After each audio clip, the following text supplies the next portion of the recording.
first and foremost, thank the crowd. That was a cool environment. Just short of 4,000. Hopefully they left out of here wanting to come back. I thought our kids competed for 40 minutes. Just came up a little bit short, but we executed really on the defensive side most of the game.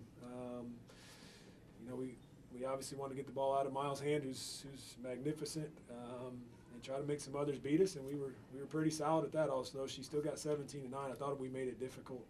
That's a really good Notre Dame team, as we all know. So credit to them. But again, proud of our effort. Proud of our effort. Just doesn't feel good when you know you were so close, right? Got it to 3, I think, there in the 4th, and just couldn't quite get over the hump. So we got to go back to the drawing board and bring that same effort and that same intensity and an execution of a game plan come this upcoming week on the road. Coach, transition defense was a struggle for you guys against Virginia on Thursday, but against Notre Dame, one of the best transition teams in the country, you were able to hold them to just 6 fast break points. What adjustments did you guys make throughout the course of the week with such a challenging opponent on the horizon? Yeah, I mean, watch film because we were not very good against Virginia. And know that if we don't change that it was going to be a long night tonight. I thought we were much better at our tags in transition and matching up.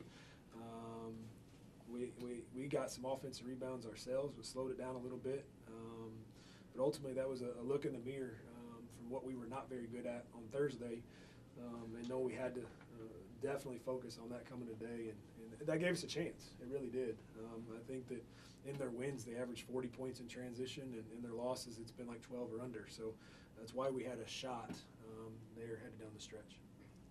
Coach, you talked about the effort tonight and this afternoon against Notre Dame. What maybe can you take away from the effort and just the result that what can it do for this program moving forward as you try to build this program back? Yeah, it's got to be constant. We're not good enough to just show up, right? It's something not only on game day, but everything leading up to a game.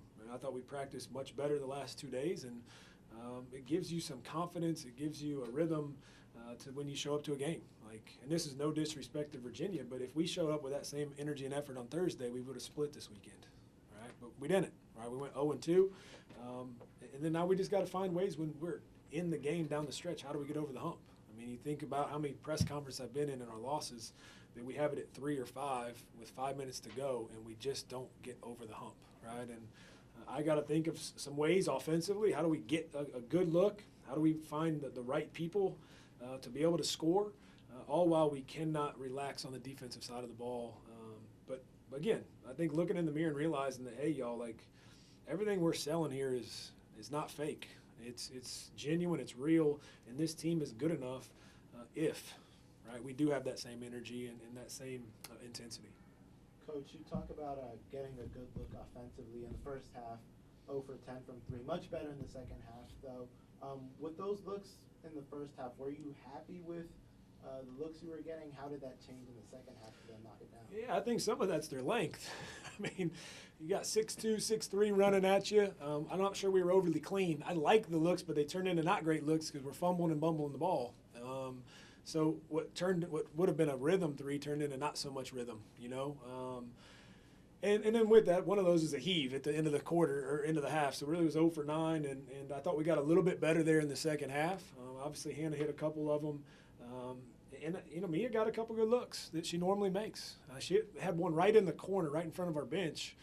She makes that a lot of times. I think that would have tied it if I'm not mistaken. And so I was proud of most of the shots. I'm not even really the threes. It was just in the paint. Again, I don't know the numbers because it doesn't say on a stat sheet, but we have to finish better in the paint. And it's been something we've struggled at times this year, especially in games like this where we just don't come up good enough.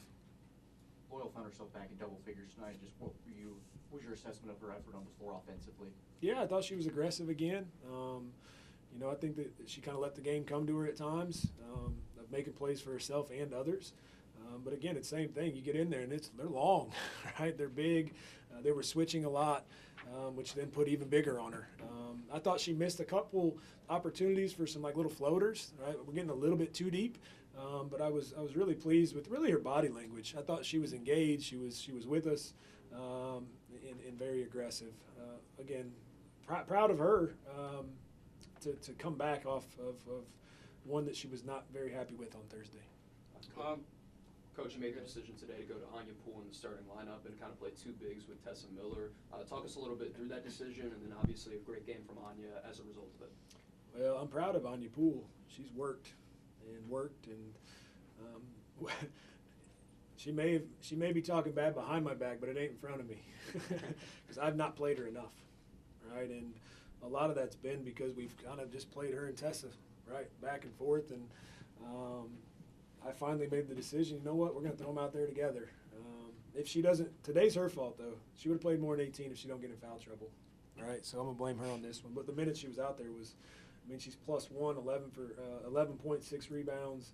We got to find her more, right? She can score that thing and really help us in getting some buckets there around the rim. And then we got to get her to be a little bit more aggressive, right? When we do throw it to her, don't think pass, think score. And I like that group.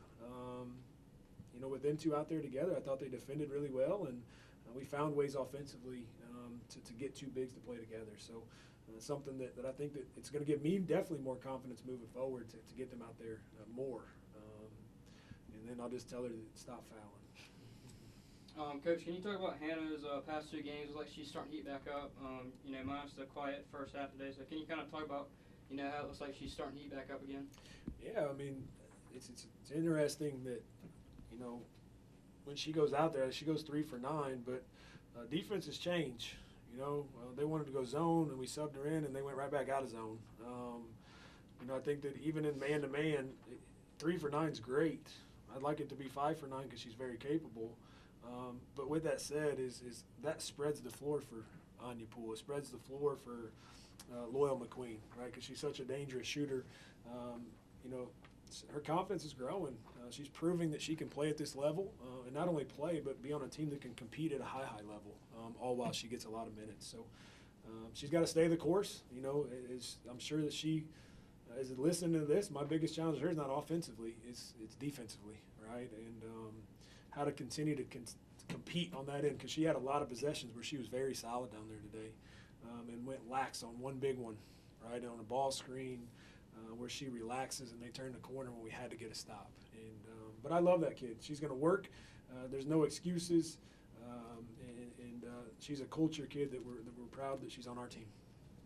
Coach, you talked a little bit about how you guys had to play Olivia Miles. How did Hannah Hidalgo being out change the game plan? Yeah, I mean, they had to play much bigger, right, which also doesn't help us, as small as we are.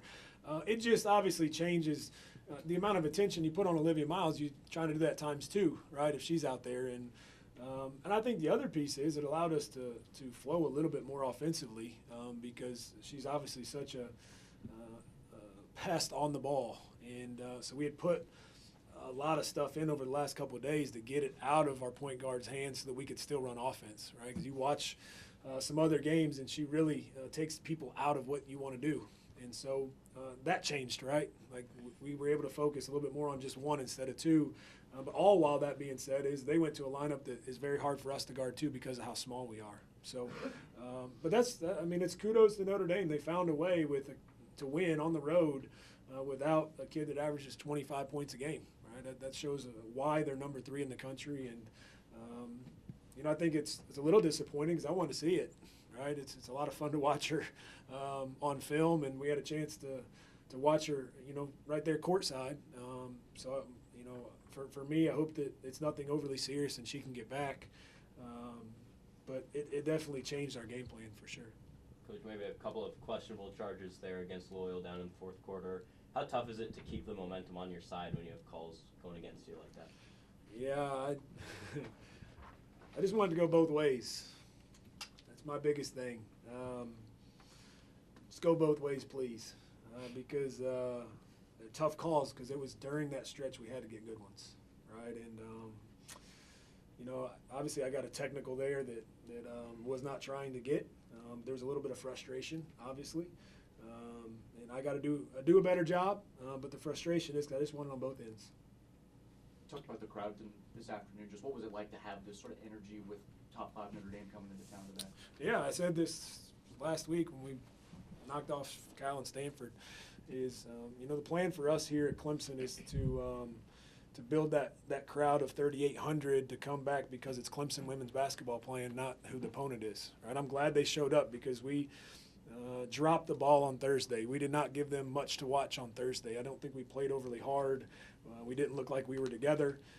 But the cool thing was we had Notre Dame next. So there a lot of people want to come out and watch Notre Dame. And my hopes are for the Clemson faithful that did come out, yes, to cheer Clemson on, but because we're playing Notre Dame, is that as we build this, and hopefully the right way, that we left them with something to want to come back. Because people like Anya, Poole, Tessa Miller, and you just go down through my roster, we got great kids in that locker room that are representing this university and this program at a high level. And I'm proud of them. I'm proud of what we are building. It is a process. Please stay with us and come back because we do feel it, and it means a lot to us that they were there. So thank you for that. Anya, on that same note, specifically while you're on the floor, how helpful is it to have the crowd behind you, especially when the roof came off the place a few times there in the fourth quarter? As a player, we feed off of that from top to bottom. If you guys haven't seen it, Loyal's yelling at the crowd, telling them to come on, and we feed off of that, but we also feed off of Loyal feeding off of that. So just having people hearing and seeing them after the games like that means a lot to us. So we're trying to get people out here, and we're trying to do it the right way, like Coach Poppie said, by just being a good team, doing it the right way, and just, being ourselves. Like, a lot of people see us in jerseys, but you never get to see us as people. So when the crowd is here, we get to, kind of feed into that and show you who we really are and just let y'all know that we are human beings, but we're basketball players at the end of the day. And Anya, you obviously had 4 great years at North Carolina, played in some big games, played in some NCAA tournaments, and as we trend towards the postseason, what do you think of this group and their ability to rise to the occasion against some of the best teams in the country? It feels like there have been a couple times now where you guys are knocking on the doorstep of pulling the big upset, and you're close. Feel like you're capable of getting one of these? Absolutely. Absolutely. I think we have a great staff that he says it all the time. If we do it, their way and we're 2 feet in, like they're going to put us in the best spot to be, successful. And sometimes it's our choices that we make that, kind of leads us the opposite way. And when we don't quite get it, but our game plan, we stuck to our game plan and it gets us the good things. When we don't stick to our game plan, it's like, So it kind of proves their point of like, stick to what we're trying to get you guys to do and we'll put you in the best situation. He's like, if I don't have plan A, if plan A is not working, we'll go to plan B. Plan C, plan D. So I think as a team, we have to just continuously feed into that for 40 minutes to be able to get one of these big ones. But we have the pieces. We have the pieces from top to bottom, coaching staff included. So I think it's just our mindsets that we have to change and just, do it. And Anya, Coach mentioned how your role has fluctuated at times over the course of the season, some games starting, some games off the bench. For you as a player, what's the key to staying locked in whenever your number is called and whatever the game plan may call for that specific matchup? Doing it for my sisters, regardless of what my role is, doing it for my sisters. I've had different roles throughout my 5 years of college, so I've always been told, bring who you are every single day. We need it, we need it, we need it. And so I kind of feed off of that. Like, I know I might not play the most minutes, but I know my teammates are going to hear me. They need to hear me in certain situations. So just keeping in my mind that I'm needed and I'm wanted here, regardless of if my number is called to go out on the court or not. And then, Coach, having a player like Anya who's been to the Sweet 16, started on NCAA tournament teams that have made deep runs, it feels like you have a different level of trust with her, if you will. Talk a little bit about what having a veteran in a big game like this against Notre Dame does for you. Yeah, you're just not here to talk, right? She's mature. She's a winner. She's an unbelievable teammate. She does it for the right reasons. Again, I missed on a lot. She needs to play more, right? And some of that's just the way this roster ended up being. It's not how it was originally planned. But with that said, yeah, I trust her, right? She makes us a better basketball team. Again, you don't see any pouting when she doesn't get her way. I think that ultimately, too, is she's starting to feel healthy and probably in much better shape than she was early in the year, right? I think that was something that hindered her a little bit. You think back, like she had a really good first couple of years and then didn't play a ton, right, last year. And so it was like getting back into like, oh, gosh, I got to play a lot of minutes and be available. So I think that's helped, right? But hopefully you just listen to her, right? That's what we have in that locker room. It's why that we've got ourselves close, and it's why we're going to keep working. And because we got people like that, we're going to get over the hump. Stay with us, right? It's part of the process. I know it's year one, But there's a lot of season ahead with a lot of great opportunities that we just got to get over the hump. Anya, you mentioned Loyal's leadership, and you've been around, obviously, a lot of very good players, including yourself, over the years. What characteristics does she have, and she's developing with this new role as, a team leader that she hasn't really had to have before? I think we're all still trying to figure it out, but I feel like Loyal, she's passionate. She works hard. I mean, I wish y'all could come in here and see her every day. She's in the gym. Before we had shoot around at 9 this morning. She's in there at 8 o'clock, 8:30 shooting in the gym. She's making sure that everybody's locked in and everybody's talking and everybody's just one. Like I said, we're also trying to figure it out because we came from all types of different roles. We came from different schools. So I think she brings her passion and her will to work.